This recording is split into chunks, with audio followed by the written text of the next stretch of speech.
As far as therapies for testosterone replacement go, TRT replacement, there's a few options. Diet and exercise is something that you should be doing no matter what. You gotta watch what you're eating, making sure that you're exercising regularly.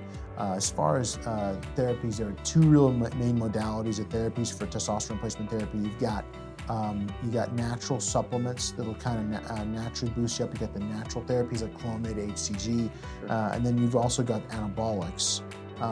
These are the testosterone where I give you testosterone, right? So there's a few ways to look at that. The natural therapies are going to boost up your levels. So whatever your potentiated level is, we can potentiate your testosterone to the max. And we can customize that based on where you need to be. As far as the anabolics go, we control where your testosterone goes. We control how high things go.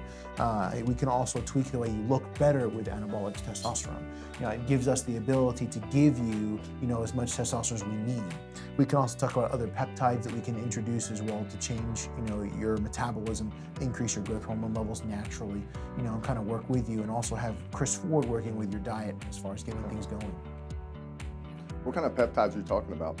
So Cimarolin, GHRP2 and 6, which is growth hormone releasing peptides numbers 2 and 6.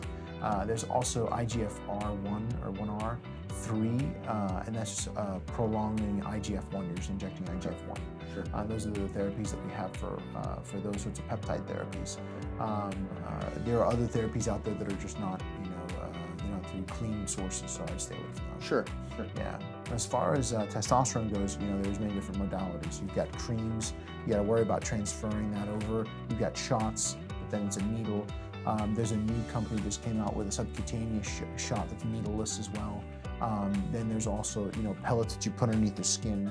There's oral testosterones, but they make liver passes, so you got to be careful there. Okay. And then there's also inhalable testosterone called Testo.